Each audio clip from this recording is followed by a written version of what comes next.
বলা হয়ে থাকে যে এই পুঁজিবাদী সমাজে এমন এক প্রেতাত্মা রয়েছে যা আজও তাড়িয়ে বেড়ায় বিশ্বের সকল পুঁজিবাদীদের। বলছিলাম কার্ল মার্কসের কথা। Karl Marx? Karl Marx. Karl Marx. মার্কসের সমসাময়িক অনুসারীদের কাছে মার্কস একজন ঈশ্বরের মতো ছিলেন, কিন্তু এমন এক ঈশ্বর যে পরবর্তীতে তার আইডিয়া পরিপূর্ণ করতে ব্যর্থ হয়। তো কে হলো এই কার্ল মার্কস? কেনই বা সে পুঁজিবাদীদের রাতের ঘুম হারানোর কারণ হয়েছিল? কি ছিল তার আইডিয়া এবং থিওরিগুলো যা পরবর্তীতে এত প্রভাব বিস্তার করে, এবং কেনই বা সে চূড়ান্তভাবে ব্যর্থ হলো তার আইডিয়াগুলো বাস্তবায়ন করতে? আজকের ভিডিওতে আমরা এই বিষয়গুলো জানার চেষ্টা করব। সো হ্যালো এভরিওয়ান, আমার নাম Ishtiaq Ahmed and welcome to a new video about Marxism. Karl Marx 1818 সালে জার্মানির ট্রায়ার শহরে জন্মগ্রহণ করেন। তার সমসাময়িক সময়ে আমরা দেখতে পাই প্রথম শিল্প বিপ্লবের চূড়ান্ত রূপ, যার ফলস্বরূপ মানব সভ্যতার ইতিহাসে এক আমূল পরিবর্তন আসে। যোগাযোগ, প্রযুক্তি এবং উৎপাদন সব দিক দিয়ে এগিয়ে যায় ইউরোপের সভ্যতা এবং অর্থনীতির চাকা। কিন্তু এত ভালো জিনিসের আড়ালে লুকিয়ে রয়েছিল যে বিভৎস সত্য, তা মার্কসকে ভাবিয়ে তোলে চরমভাবে। মার্কস আসলে একজন বস্তুবাদী ছিলেন এবং আইডিয়ার থেকে তার কাছে বস্তু বা মেটারের গুরুত্ব ছিল বেশি। তিনি বলেছিলেন, any theory without action is going to be a West. আজকে আমরা মার্কসিজমের একটি সামগ্রিক ধারণা নেওয়ার চেষ্টা করব, যেখানে তিনি ক্যাপিটালিজম বা পুঁজিবাদের বিরুদ্ধে সর্বহারা শ্রেণীর সংগ্রামের মাধ্যমে সোশ্যালিজম তথা চূড়ান্তভাবে কমিউনিজমের প্রতিষ্ঠার কথা বলেছেন।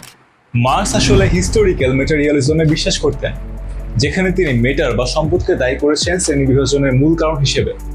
মার্কসের মতে আমরা ইতিহাসে প্রাচীনকাল থেকেই দুই শ্রেণীর মধ্যে দ্বন্দ্ব দেখে আসছি, যেমন মালিক দাস, সম্রাট প্রজা, পুঁজিবাদী শ্রমিক শ্রেণী, অতঃপর শাসক এবং শোষিত। মার্কস আরও বলেছেন যে মানব সভ্যতার ইতিহাস মূলত শ্রেণী সংগ্রামের ইতিহাস, যে সংগ্রামের মূলে রয়েছে শুধুমাত্র বস্তুগত বিভাজন। এখন প্রত্যেক ব্যক্তি বা তার আইডিয়াগুলো পূর্ববর্তী কোনো ব্যক্তি বা তার আইডিয়া দ্বারা প্রভাবিত হয় কোনো না কোনোভাবে। মার্কসও তার ব্যতিক্রম নন।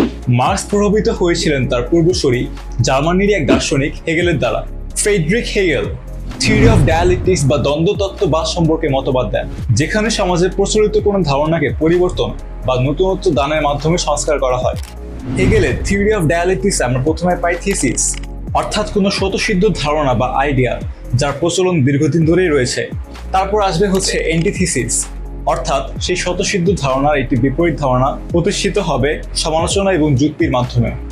তারপর আসে সিনথেসিস, অর্থাৎ সেই নতুন বিপরীত ধারণাটি সমাজে আবার প্রচলিত হতে থাকবে ধীরে ধীরে, এবং পরবর্তীতে সেই ধারণাটি পুনরায় থিসিসে পরিণত হবে, এবং সেই থিসিসকে পরবর্তীতে আবার কেউ না কেউ হয়তো কোনো সময় অ্যান্টিথিসিসে পরিণত করতে পারে। এভাবে হেগেলের থিওরি অফ ডায়ালেকটিজম চলতে থাকবে কন্টিনিউয়াসলি। এখন এই দ্বন্দ্বতত্ত্ববাদের আলোকে কার্ল মার্কস পুঁজিবাদী সমাজের সকল খারাপ দিক এবং শ্রমিকদের উপরে যে অমানবিক অত্যাচার করা হয় তার উপর একটি অ্যান্টিথিসিস বা সমালোচনা করা শুরু করেন, যার ফলস্বরূপ আমরা দেখতে পাই কমিউনিজমের আইডিয়াটি। তাছাড়া এই থিওরি অফ ডায়ালেকটিক্সের আলোকে কার্ল মার্কস আরও বলেছেন যে কিভাবে একজন নন সাবস্ক্রাইবার ছোট্ট একটা ক্লিকের মাধ্যমে আমাদের চ্যানেলে সাবস্ক্রাইব করে ফেলতে পারেন খুব সহজেই, যা আমূল পরিবর্তন আনবে আমাদের সোর্স অফ মোটিভেশনকে। ওয়েট এ মিনিট, আমি এই কথা কবে বলছি? I mean, seriously, man? তো যাই হোক, কার্ল মার্কসের থিওরি অফ রেভলিউশন সম্পর্কে জানার আগে আমাদের আরেকটি জিনিস জানতে হবে, সেটি হচ্ছে কার্ল মার্কসের ক্লাস স্ট্রাগল বা শ্রেণী সংগ্রামের বিষয়টি। মার্কস ক্যাপিটালিস্ট সমাজের প্রচলিত শ্রেণীকে দুই ভাগে ভাগ করেছেন, এক বুর্জোয়া এবং দুই প্রোলেটারিয়েট। বুর্জোয়া শ্রেণীরা মূলত পুঁজিবাদী, যারা হচ্ছে সমাজে খুবই অল্প সংখ্যক, কিন্তু সমাজের প্রায় সকল পুঁজি তাদের অধীনে থাকে। অপরদিকে প্রোলেটারিয়েট হলো তারা যারা শ্রমিক শ্রেণীর অন্তর্ভুক্ত এবং পুঁজিবাদীদের দ্বারা শোষিত হয় প্রতিনিয়ত। এখন ফাইনালি চলে আসি মার্কসের থিওরি অফ রেভলিউশনে। মার্কসের থিওরি অফ রেভলিউশন অনুযায়ী ক্যাপিটালিজম পরিণত হবে অ্যাডভান্স ক্যাপিটালিজমে, যেখানে শোষণের মাত্রা হবে আরও এক্সট্রিম পর্যায়ে। ফলে বুর্জোয়া এবং প্রোলেটারিয়েট শ্রেণীর মধ্যে সম্পদের ফারাক আরও বাড়তে থাকবে ক্রমান্বয়ে। এতে করে এমন একটা সময় আসবে যেখানে হচ্ছে প্রোলেটারিয়েটদের হারানোর মতো আর কিছুই বাকি থাকবে না।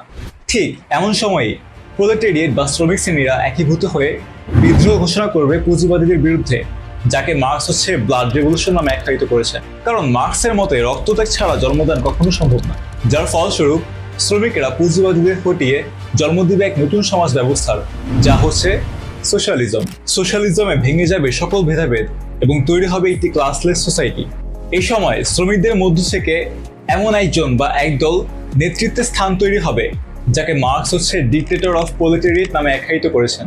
কিন্তু মার্কসের কমিউনিজমে মার্কস দুটো জিনিস চেয়েছিলেন, এক ক্লাসলেস সোসাইটি এবং দুই স্টেটলেস সোসাইটি। এখন থিওরি অফ রেভলিউশনের মাধ্যমে তো ক্লাসলেস সোসাইটি তৈরি হয়ে গেল, কিন্তু স্টেটলেস সোসাইটি তৈরি হবে কিভাবে? আসলে স্টেটলেস সোসাইটি বা পুরো বিশ্বকে এক ছাতার নিচে আনা বা একটি আদর্শের নিচে আনা কখনোই সম্ভব না। যার কারণে মার্কসের কমিউনিজম বা সাম্যবাদের এই আইডিয়াকে ইউটোপিয়ান আইডিয়া বলা হয়। এই জন্য ভিডিও শুরুতে বলা হয়েছিল যে মার্কস আসলে এমন একজন ঈশ্বর যে ব্যর্থ হয়েছিল চূড়ান্তভাবে। কিন্তু যুগে যুগে মার্কসের এই সামগ্রিক আইডিয়া প্রভাবিত করেছিল তার অসংখ্য অনুসারীদের, যার ফলে সমাজে এসেছিল উল্লেখযোগ্য পরিবর্তন, যেমন রাশিয়ায় লেনিনের আন্দোলন, চীনে মাও সেতুংয়ের বিপ্লব, পশ্চিম বাংলার নকশালবাড়ি আন্দোলন এবং আরও অনেক। তাই বলা হয় যে মার্কস আসলে একটি ব্যক্তি নন, বরং এমন একটি আইডিয়া যা আজও একটু হলেও প্রভাবিত করেছে বিশ্বের সকল শ্রেণীর মানুষকে এবং যা ভবিষ্যতেও করবে। তো মার্কসিজম নিয়ে আজকের ভিডিও হচ্ছে এই পর্যন্তই। আশা করি আগামী কোনো ভিডিওতে আবার দেখা হবে। সবাই সেই পর্যন্ত ভালো থাকবেন। ধন্যবাদ।